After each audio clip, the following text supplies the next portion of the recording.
Bonjour à tous, c'est moi Bilal et vous êtes bien sur un nouvel épisode d'Old Fashion, le format du 11e art qui vous raconte les belles histoires de notre merveilleux sport. Alors, pour ceux qui ont déjà écouté notre délicieux épisode sur l'Union Berlin, que je vous recommande vivement évidemment, le thème du jour ne sera pas une surprise. Car oui, deux des chroniques en fin d'épisode évoquaient les temps troubles que traverse actuellement le Brésil en cette période électorale. Alors aujourd'hui, je vais m'attacher à rester dans le même esprit et à parler avec vous d'un joueur mythique, mais surtout d'un symbole, dans une période particulière d'un Brésil sous dictature militaire. Nous ne parlerons pas de Rai, la légende parisienne, mais bien de son grand frère, Socrates, dit le docteur. Un beau dimanche de 1954 naquit au sein d'une famille bourgeoise le jeune Socrates. Son prénom était loin d'être anodin, car son père était un grand passionné de philosophie qui le nomma donc le Socrate brésilien. La vie de notre cher Socrates prit un autre tournant lorsqu'un peu avant ses 10 ans, en 1964, un coup d'État mené par le général Branco vit l'armée brésilienne, soutenue par les États-Unis et la France, prendre le pouvoir et instaurer une dictature violente. Pris de panique, son père brûlera alors tous ses livres, un symbole qui sera un choc pour le jeune Brésilien. Et malgré la répression, il a un exutoire, les entraînements de football au cours desquels il côtoie toutes les classes sociales. En parallèle de sa carrière de footballeur, Socrates se décide à suivre sa passion, qui lui vaudra son surnom de docteur, celle de devenir médecin. Il sera vite considéré comme un prodige. En effet, le longiligne brésilien ne s'entraînait quasiment pas, car il avait 2-3 cours à suivre, et pourtant il brillait sur le terrain. Il intégrera assez rapidement l'équipe première à Botafogo et ses performances attireront l'attention des Corinthians qu'il rejoindra en 1978. Désormais médecin, Socrates peut pleinement se consacrer au football. Et ses premières années aux Corinthians voient la confirmation de son immense talent.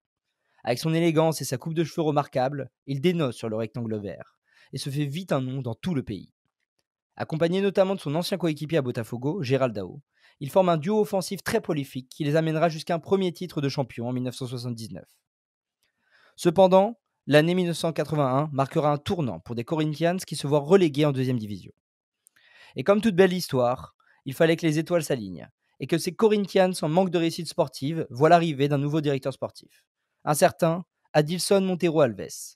Sociologue de 35 ans, ancien leader universitaire avec à son palmarès quelques séjours en prison en tenant tête au régime en place.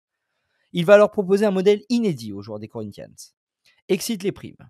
Désormais, les joueurs auront un intéressement sur les recettes de billetterie de télévision. Les bénéfices sont quant à eux redistribués à tous les employés du club et les décisions sportives sont débattues et votées par tous. L'intendant ou le chauffeur de bus a le même poids dans les décisions collectives que les stars de l'équipe. La démocratie corinthienne était née. Forcément, cette nouvelle façon de penser le club de football était faite pour plaire à Socrates, qui déclarait dès son arrivée aux Corinthians 90% des joueurs ont une condition de vie inhumaine. 70% gagnent moins que le salaire minimum. Si les joueurs acceptent cette situation, les dirigeants sont paternalistes. Sinon, ils sont autoritaires. Les premières décisions prises au suffrage universel vont modifier la façon de préparer les matchs. Les mises au vert sont abolies. Ils décident même des transferts ainsi que de l'entraîneur. Ce nouveau modèle a forcément une résonance politique et détonne au Brésil. Le club souhaite ainsi profiter de la médiatisation du football pour éveiller les consciences et appeler à une résistance pacifiste. Ils se séparent de leurs sponsors et arborent sur leur maillot la mention Démocratie corinthienne, entourée de taches de sang, celle-ci représentant celui des opposants au régime. Capitaine sportif et idéologique du club, Socrates est comme un poisson dans l'eau et célèbre désormais tous ses buts avec le poing droit levé vers le ciel en référence au mouvement des Black Panthers. Et quelle meilleure publicité que de voir ce modèle fonctionner. La joyeuse bande des Corinthians qui s'évertue à avoir une hygiène de vie et un rythme qui ferait pâlir Arrigo Sacchi impressionne par son style de jeu spectaculaire et audacieux. Porté par Vladimir, Zemaria ou encore Casagrande, la bande des fous comme ils étaient surnommés se régale et redresse le club de la Cité de la Bruine à l'aide de son football haut en couleur pour une équipe jouant en noir et blanc. Ils atteindront même la finale du championnat 1982. D'ailleurs, en parlant de 1982, le régime en perte d'autorité permet l'élection du gouverneur de l'État de Sao Paulo. C'est la première élection démocratique depuis le coup d'État de 1964. Pour continuer sa résistance pacifiste, le club se dit qu'il faut marquer le coup et surtout utiliser sa notoriété à des fins revendicatrices. Lors de la finale du championnat de Sao Paulo, les joueurs arborent alors la mention « Votez le 15 » au-dessus de leur numéro de maillot. Et l'histoire est d'autant plus belle que la victoire est au bout. Les voyant triompher sur le terrain, d'autres clubs de la région comme Palmeiras et le FC Sao Paulo s'en inspirent et adoptent le même modèle. Le mouvement gagne même Rio et le plus grand club du pays, Flamengo. La Corinthians Mania continue et les voit pour une deuxième saison consécutive atteindre la finale du championnat en 83. Cette fois, ils marquent le coup à l'aide d'une banderole. Gagner ou perdre, mais toujours en démocratie. Devant plus de 88 000 personnes, les Corinthians qui affrontent le Sao Paulo FC, club historiquement plus proche de la bourgeoisie, l'emportent grâce à un but de Socrates comme un symbole. Le capitaine déclarera: Nous exercions notre métier avec plus de liberté, de joie et de responsabilité. Nous étions une grande famille, avec les épouses et les enfants des joueurs. Chaque match se disputait dans un climat de fête. Sur le terrain, on luttait pour les libertés, pour changer le pays. Le climat qui s'est créé nous a donné plus de confiance pour exprimer notre art. Malgré les évolutions, ces avancées ne suffisent pas à Socrates, qui décide de s'engager auprès du mouvement politique Direttaja. L'objectif est clair: obtenir des élections présidentielles au suffrage universel. Pour ce faire, notre ami Socrates a alors une petite idée. Il laisse fuiter une rumeur relative à son transfert à la Fiorentina qui serait déjà bouclé. Et lors d'une manifestation rassemblant près d'1 million de personnes, il prend le micro et s'exclamera devant la foule ébahie.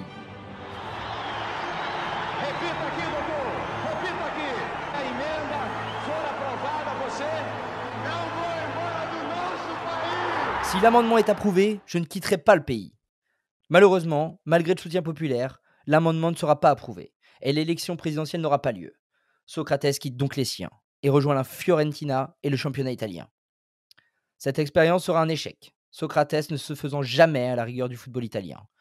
L'homme qui pouvait déclarer: Aujourd'hui, je ne m'entraînerai qu'en faisant des talonnades, son geste signature, sera une déception, et ses addictions à l'alcool et au tabac n'aideront pas.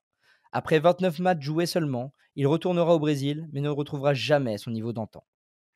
Le Brésil et les Corinthians garderont tout de même en mémoire celle d'un joueur fantasque, à la vision du jeu sans nul autre pareil, qui aura porté les espoirs d'un peuple et sera battu pour un idéal afin d'améliorer le quotidien des siens.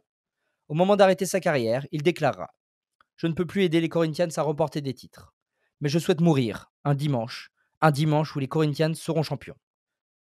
Ainsi, pour que l'histoire soit belle, le dimanche 4 décembre 2011, le symbole des Corinthians s'éteignit, et le soir même, son club de cœur remportait son 5e titre de champion, sans manquer évidemment de rendre hommage à leur porte-drapeau, en célébrant le poing droit levé vers le ciel.